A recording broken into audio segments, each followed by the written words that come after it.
Hi, welcome to 4 Minutes of Film with me, Rhianna. We've got A New York Winter's Tale with a cheeky interview from Colin Farrell. We've got Strangers by the Lake and Only Lovers Left Alive. Plus, I'll do a roundup of what happened at the BAFTAs. So let's start with Tom Hiddleston's latest film, Only Lovers Left Alive. Only Lovers Left Alive is a film about two vampires called Adam and Eve, believe it or not, played by Tilda Swinton and Tom Hiddleston, whose lives are kind of turned upside down when Eve's little sister comes to stay. Now, because they're vampires, they do have a penchant for blood in whatever form it comes in. That doesn't work, by the way. No, it does. I plugged it in.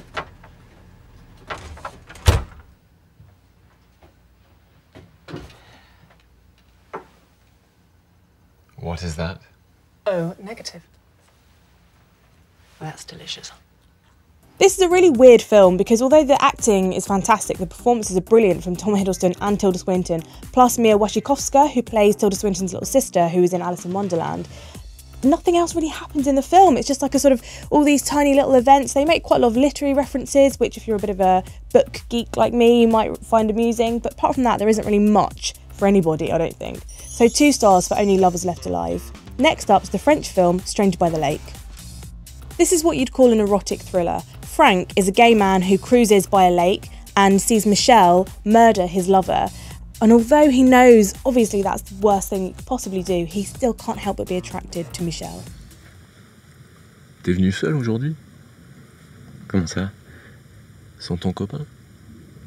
Quel copain? Bah, le mec avec qui t'es tout le temps fourré. Mais c'est pas mon copain. Ah bon? Je croyais. Non, on se connaît depuis 4-5 jours à peine. On dirait pas, vous avez l'air bien ensemble.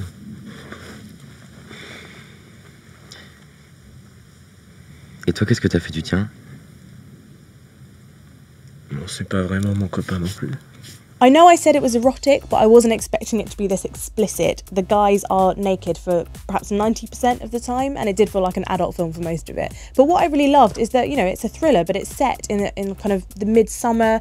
They're swimming in the lake every day, and it looks beautiful. But they really get the tension going because of the actor's performance, their sexual tension, but also the danger that is always present. You really, really feel it as an audience member. So 4 stars for Stranger by the Lake. Finally, it's Colin Farrell's film, A New York Winter's Tale. Colin Farrell plays a thief in New York who falls in love with Beverly, who is dying of consumption, but is also gorgeous. What's the best thing you've ever stolen?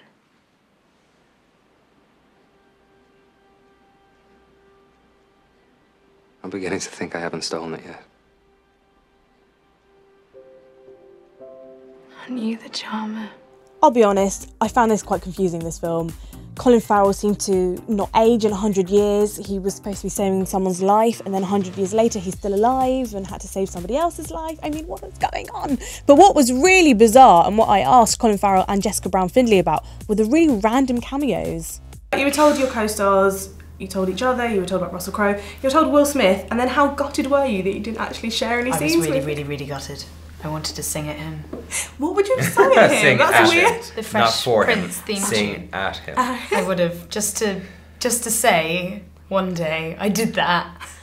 And then, I mean, it'd never work again, obviously. Clearly, but... it would be worth Not it. with him, anyway. No, but it would have been worth it. Blacklisted. Colin, what were you doing in this film? What was anybody doing in this film? I have no idea why this film was even made. 1 star for A New York Winter's Tale. Finally, let's talk about the BAFTAs. One of the best things that happened at the BAFTAs was Barkhed Abdi got Best Supporting Actor for his role in Captain Phillips. Fantastic, everyone was so happy.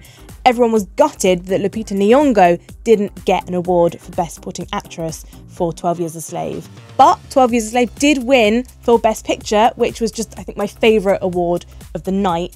And Chiwetel Ejiofor won for his role in 12 Years a Slave, thank goodness.